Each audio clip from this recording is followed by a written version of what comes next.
Pradeep Kumar Mahato गोबरघाटी निआंचल colony गोबरघाटी। कौन पे आज राजरास्त बस कहे देखो आम सर्वस्व हर निआंचल सर्वस्व हर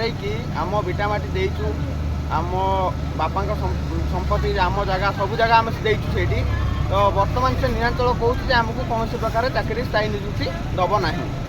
तो निआंचल थी अवस्था से बहुत लोक को भी 17 जन को एनक केस्रे डेथ कर केस्रे अन्य सब सुविधा भी से देती तो टाटा जेबू से नहीं से कौन से सब मुझे ये करी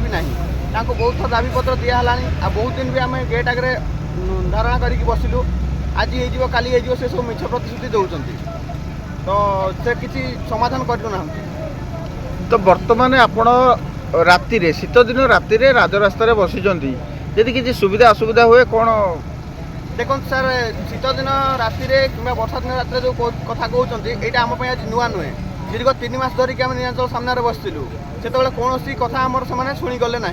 तो आज भी आसिक बसीचु यहाँ आम लास्ट निष्पत्ति से आम कथा शुणा को बाध्यतामूलक आज जदि गोटे रास्ता बंद हो कलिंगनगर आज आम रास्ता उपर बसचु जदि से आम कथा न मानती टोटाल कलिंगनगर बंद रही। तो आपड़ कहले आगु को आपड़ी से कथा न मानती संपूर्ण कलिंगनगर बंद रहे आज्ञा तो आप प्रकृत कौन कौन दाबी अच्छी कारखाना कतरे आमर कारखाना बर्तमान दाबी तो बहुत अच्छी किंतु बर्तमान मुख्य दाबी हूँ 3टा दाबी हूँ जे जी चाकरी करुले से अवस्था जो विस्थापित करने अवस्था जहाँ चाकरी देता से जो जी 2 मास 4 मास 6 मास वर्ष एमती कर सब डेथ कर परिवार उत्तराधिकारी को स्थायी निजुक्ति दि जाऊ प्रथम पॉइंट अच्छी। द्वितीय पॉइंट अच्छी टाटा निआंचल कंपनी को टाटा लंग रोड जब ग्रहण कर अधिग्रहण कर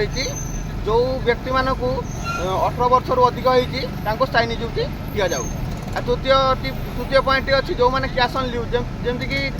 चाकरी बदले टंका नहीं आसती भी स्थायी निजुक्ति टंकार परिमाण हिसाब कर स्थायी निजुक्ति दि जाऊ बोली दाबी अच्छी।